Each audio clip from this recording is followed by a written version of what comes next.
Angeles in partnership with Movie Maker magazine.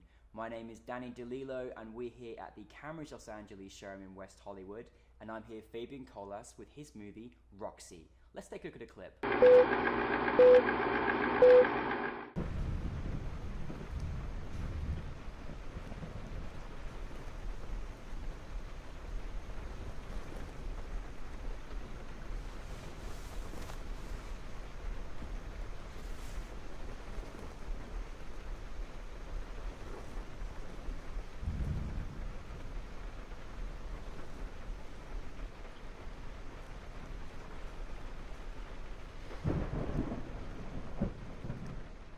Fabien, it's fantastic to have you here in the studio, and congratulations on your film Roxy. Thanks a lot. For those that haven't seen it, tell us a brief synopsis of your film. So Roxy's about a son reconnecting with his mother. He's never met her. He's in his 20s now. He's trying to see where he's coming from, and he finds out she works as a prostitute in a love mobile. So he goes to find her, and I guess you have to watch the movie to see how that plays out. You have to watch the movie.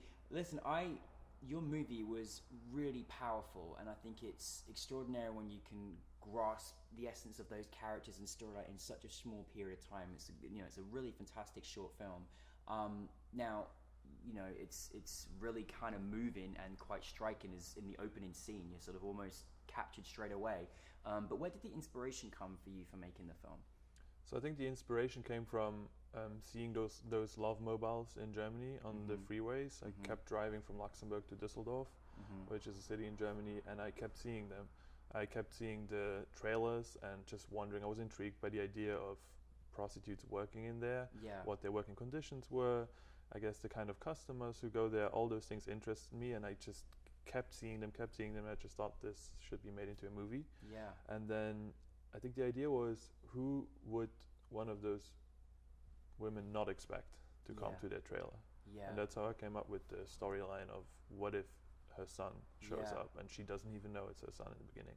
So. Yeah, I mean, I was like, wow. And then obviously you've got to have two really, well-connected actors to kind of their roles to kind of grasp that on screen as well. You had a really great cast. How did you come about finding them together? So obviously Millie is the producer and the main actor. Yes. I think when we talked about making this film, we didn't think of him playing that role, if I remember correctly. He just wanted to produce it. We wanted to work together. And then as we were writing it, we just were thinking about actors in Luxembourg, and we thought, well, why don't you play it? And then for Christian, the Roxy, she's a fantastic actress. She does theater. She does all kinds of things in Luxembourg. I think if you know the Luxembourgish film industry, theater industry, you know her. And she was just the first pick. We contacted her. She said yes straight away. She was lovely to work with. I mean, I have because it's quite a role to take on, isn't it? So we play this prostitute. It's quite a difficult role to play as well, and she did it fantastically well. Now, I mean, it was a great setting. I mean, it was just this caravan, this in the middle of nowhere. It was incredible. What was did you have any sort of challenges when you were making it? I mean, I know it was obviously all in one location. I think the challenge was mainly the pre-production part. Just that we decided to make this film, and then 3 weeks later almost we were on set making it, because I was moving to Los Angeles right after the shoot.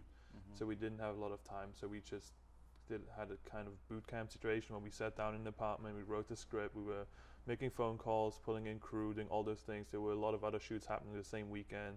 So, and the Luxembourgish film industry is pretty small, so we didn't have enough people for some roles, and it was a lot of fun. I mean, I really enjoyed it, and I think that was one challenge. Then money is always a challenge. Budget, yeah, of course. Getting the right budget, and then Millie, the producer, he started, because he paints. He started selling his paintings.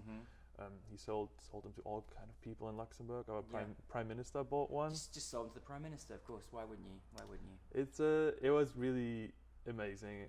He sold his paintings, and we used that money to make the film. Oh, I love that. Together, so you sold art to create art. Pretty much. That's phenomenal. Yes. That's amazing. Well, hopefully the Prime Minister can see the film and appreciate it, because he has seen it. Yeah. Oh, he has seen it. Oh, very good. This is good. Yeah. Well, you are from the great country of Luxembourg, a place I've always wanted to visit, and it's amazing that you made this film just before you decided to move to Los Angeles. So was that always on cards for you? I've always wanted to live in the US.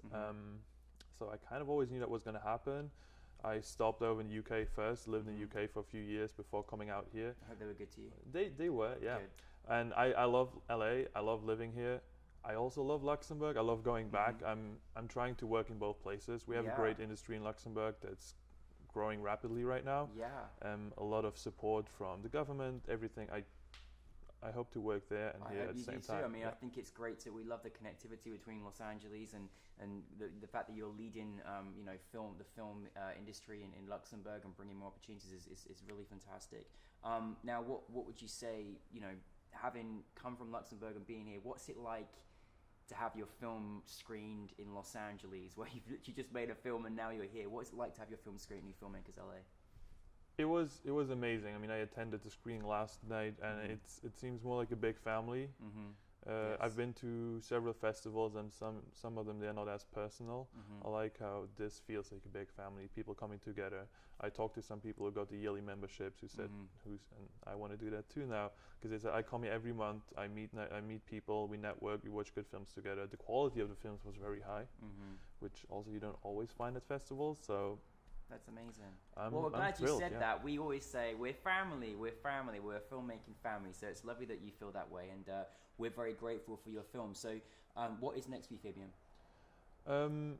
I've recently moved more into producing than directing, mainly commercials and music videos, but I want to get into narrative filmmaking. So I've written a few short film scripts, a couple of feature scripts, but I want to do more shorts first. Yeah. And I'm going to try and definitely I want to make another one in Luxembourg. I just feel it's also something that has to do with Luxembourg that just brings Luxembourg out into the world. I enjoy working with the people there, so I'm going to try and do that as well as working on. I have a few TV shows I'm working on here, so. You're just busy, aren't you?